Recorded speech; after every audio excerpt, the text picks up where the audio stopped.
Hello everybody and welcome back. This time we're in lesson 3 of chapter 9 where we'll be rounding out our chapter on GOTV, get out the vote. And we'll be doing that with our overarching recommended approach. So let's think back to the last lesson, lesson 2, where we looked at the different GOTV activities that you can do and give them all a rating. And now it's time for the big moment. Who won? Were any of you guys keeping score at home and jotting down little scores for everybody? I doubt it. So let's take a look here. All right, drum roll. Okay, in bronze, we had social media. And then in silver, door to door. And then the winner of the gold medal for GOTV activities, according to Chris Moore, is texting. Okay, cool. So we have our top 3 here. And the approach that I'm going to lay out for you really rests on these 3 activities. So we'll show you how they can all integrate together into one strategy. And just also encourage you to continue to see what works best for your campaign, and always try and stay up to date on the latest like conventional wisdom out there. So you can always come back here. If there's big changes in GOTV methods, then I will be updating this course, of course, and you'll be able to find that information here. So encourage you to try some other approaches on top of this, but really rest here on the information I provided for you. Okay, so let's take a look at this. So the first activity here, texting. So I would definitely go with a software-mediated approach like I was talking about previously, and that would be using software like Hustle and Relay.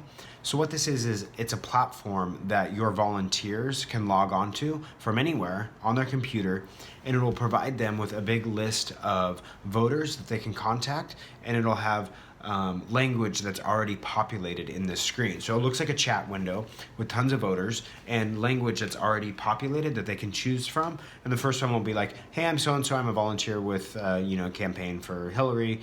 Are you planning on voting? And then they just hear like, click, click, click, click, click, click, click, click, click, click, and it sends that message to like the 100 people that they've been signed up to text. And then if any messages come in from those other people, then they can respond to them as well, and you can provide structured responses for them to give, as well as like if the volunteers are asking, do you plan on voting? And the voters write back saying, yes, I do plan on voting. Then they can flag that as well, like, yes, they're planning on voting. And then they can ask, do you plan on supporting Christopher Moore for supervisor? And they can say, yes, I am. So you can create, cool. And they can tag them as a yes as well. So that's the general idea with that software. I don't have a price point on these. So sorry, I can't provide that for you. And it's probably kind of a case-by-case basis right now too, because that software is pretty new. And just one last note on that. The reason that this software even exists is because it's illegal to contact voters.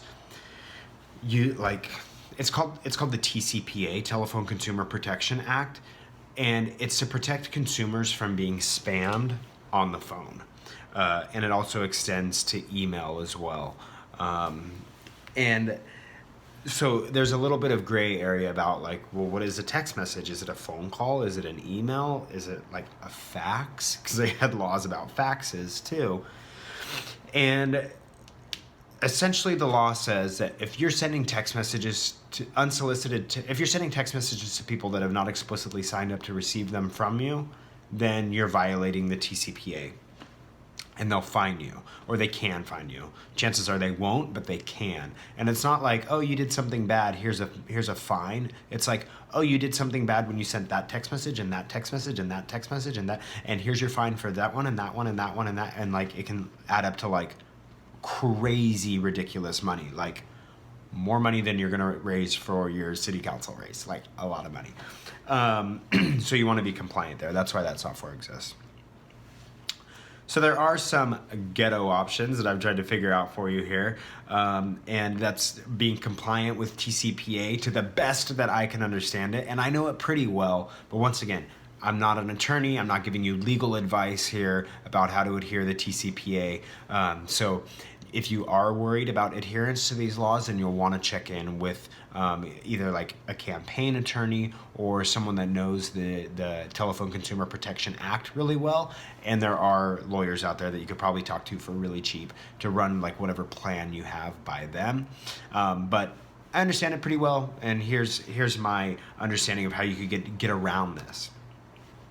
So Google Voice is something that's free to use with a regular Gmail account, and what it does is it gives you a phone number that you can use that people can call you at, and then it automatically forwards to your regular phone number, or you can probably pick up the call through your computer. I've never done that, and what it does is it shields your regular phone number from being out there. It also has texting functionality built into it as well. So you can sign up for Google Voice, you get this new phone number, and you can choose what area code you want it to come from as well. So if you want it to come from your local area code, you can. And you can send text messages to people on there. It doesn't have any functionality for like blasting a text message to tons of people, but it does allow you to one by one text people. So it's not like an automated voice or automated text messaging system that's sending on blast email. It is one by one texting. So I think it would get around the Telephone Consumer Protection Act. So it wouldn't be violating that, because that's for like sending like mass messages to people. This is still a one-on-one communication that you're initiating. So that's one option, Google Voice. And then there's also apps out there that you can install on your phone, that campaign cell phone that you downloaded, that are meant to send out like a blast text message, but it comes across as a one-by-one communication. I'm not sure if that adheres to TCPA, and I can't get a solid answer about it. So you would definitely want to consult with someone about that. And those apps are buggy, and I've tried a number of them and can't quite get them to work the right way. So you can give that a shot if you want. Something else that's worth noting here in the texting portion is that if people have signed up to explicitly receive text messages from you, and that's something that I would greatly encourage you to do. Just like you're building the email list, build a list of cell phone numbers, people that have given you their cell phone number and said, hey, you can text me for campaign purposes all you want about this. With that, you can send them blast text messages using software that is specifically designed for blast text messages. So a lot of the email blasting software like iContact and what's it called? Chimp, whatever, MailChimp. I think most of those have texting capabilities built into it as well. You just have to have, a text number. And I know that all-in-one campaign software like Nation Builder has it built in.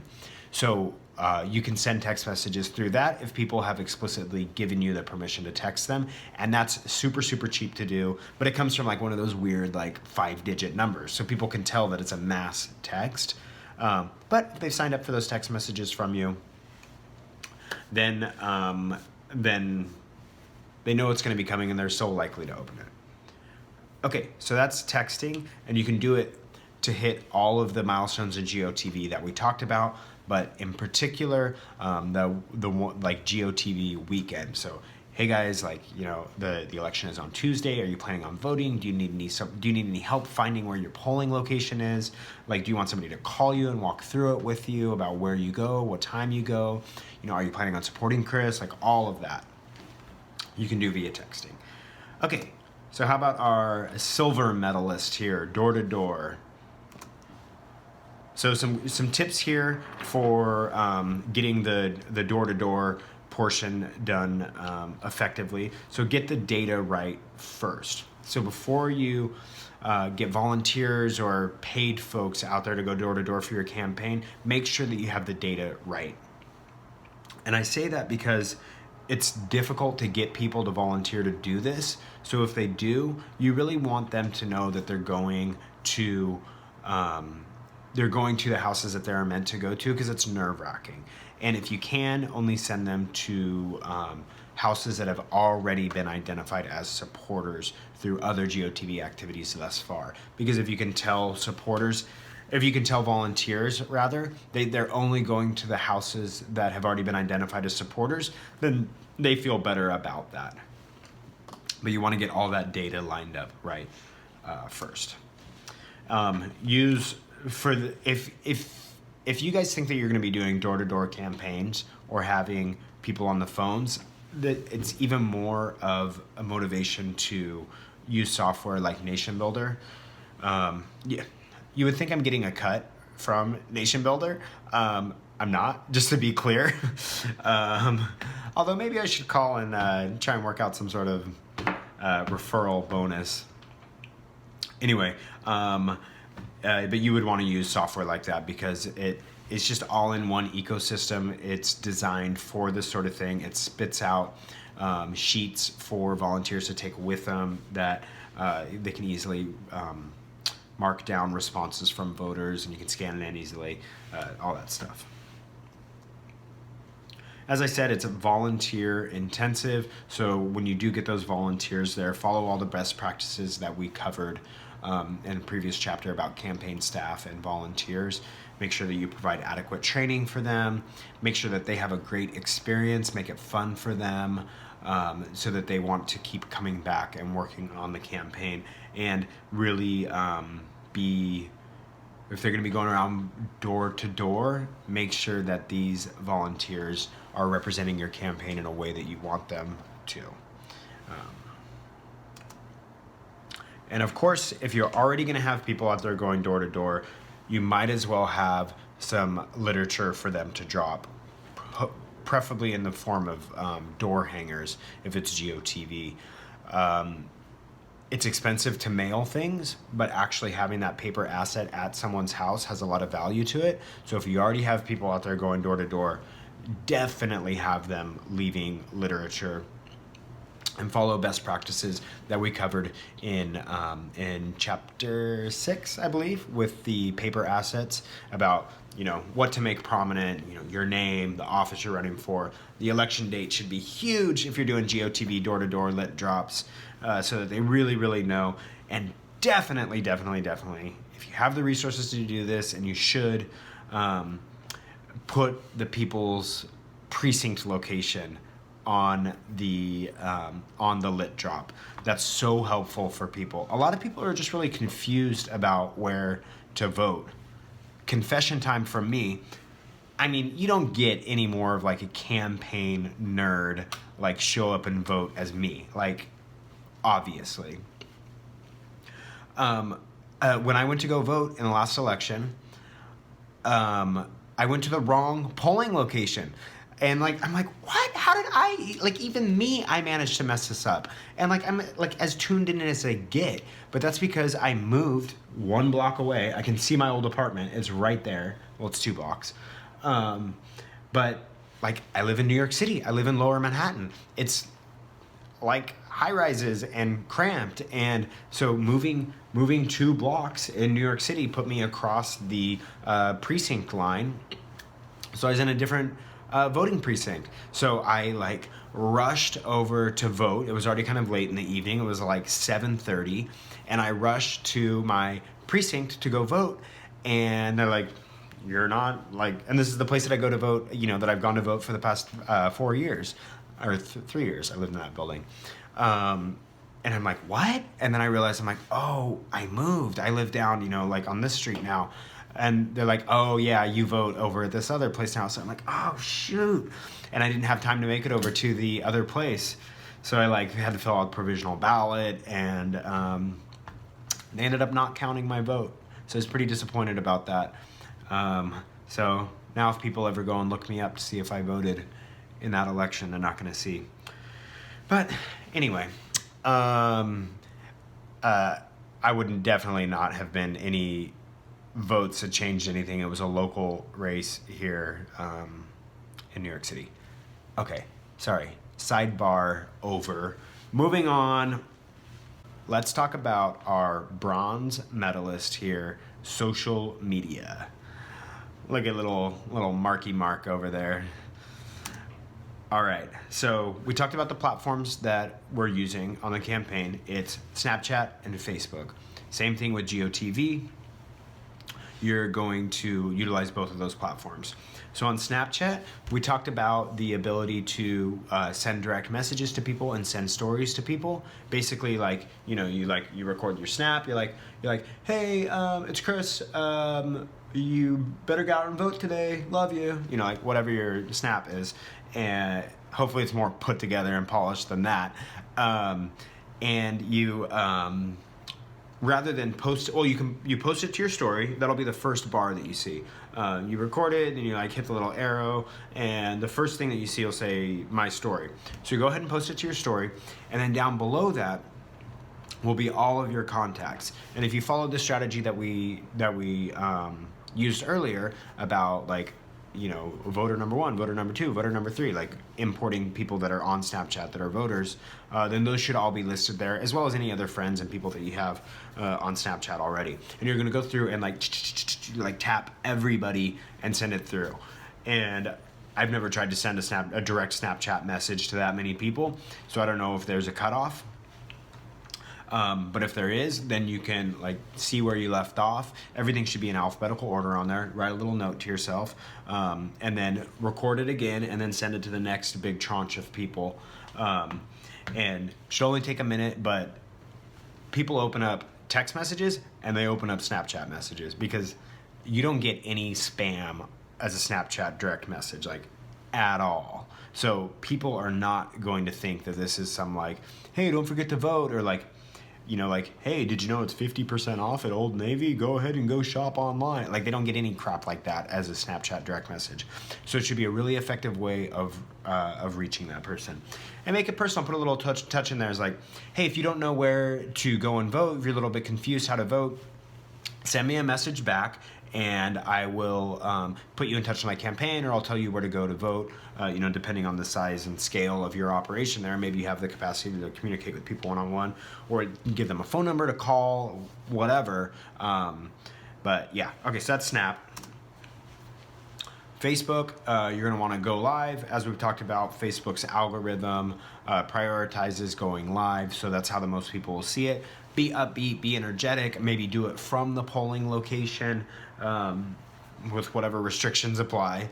I think you can have your phone in and recording in your polling booth, but it might vary state to state, precinct to precinct, so ask them if you can do that. But it'd be pretty cool to be able to go live when you're casting your ballot. And encouraging people to go out there and vote. So yeah, go live on Facebook, encourage people to vote, go live a couple of times that day, checking in, did you go and vote? That'll be the most effective way on Facebook, as well as put some posts out there as well, more static posts, take some cute pictures, if you're gonna go nuts on social media and bombard it one day, then go ahead and do it on election day.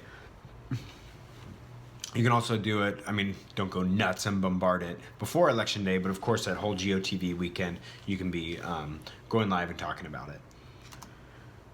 And then, as we talked about previously with this idea of social pressure, encouraging people to vote, or getting people to actually go out and vote, if you can figure out a clever way on your social media to get a peer-to-peer thing going. So maybe you have your campaign volunteers sign up to communicate with 5 of their friends that live in the district that day.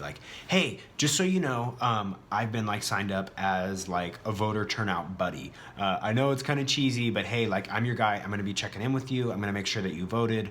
And make sure that you're supporting Chris for supervisor, or whatever. If you can get people to sign up to be in a sort of peer-to-peer buddy type system, and use social media as the means of them communicating with one another and wrapping it all together. Think of something like that, but that peer-to-peer pressure can likely serve you pretty well. So that's it for the recommended strategy, those 3 pillars that we just talked about. And just want to take a second to reiterate how important GOTV is for the entire campaign. So really, this is something that you don't just not do. It's something that you for sure do in GOTV weekend, and absolutely must be something that you're thinking about throughout the entire campaign. So make sure you have solid plans in place. I hope I've given you enough information here that's like grounded in data and research and with my experiences that you can really have a solid foundation, and then you'll want to finesse this a little bit for your own campaign. By this point, when you get to GOTV weekend, your campaign is going to be a big, huge animal that's 100% unique to you and your race. And so I'm not going to be able to tell you exactly how you should be running everything at this point in your campaign. But I hope that this foundation here is enough for you to have a really, really solid start, or maybe like 80% of the way there. So it's absolutely critical. And then as I mentioned, always have one part of your brain on GOTV. It's the reason why you run the whole campaign, really, is to get people out there and vote for you. And of course, be smart with your limited resources. I hope that you guys have picked up throughout this course the idea of thinking on the margins and thinking in terms of trade-offs, thinking like an economist. Just because one thing seems kind of cheap, like, hey, I was going to buy a Cadillac DeVille, but instead I got the Cadillac Seville or whatever. I don't even know if those are like Cadillac models still today. But like, yeah, and instead of paying $70K, I paid $60K, so I saved $10,000. It's like, well, yeah, kind of, but you still have to think about the trade-off costs of that $60,000 car.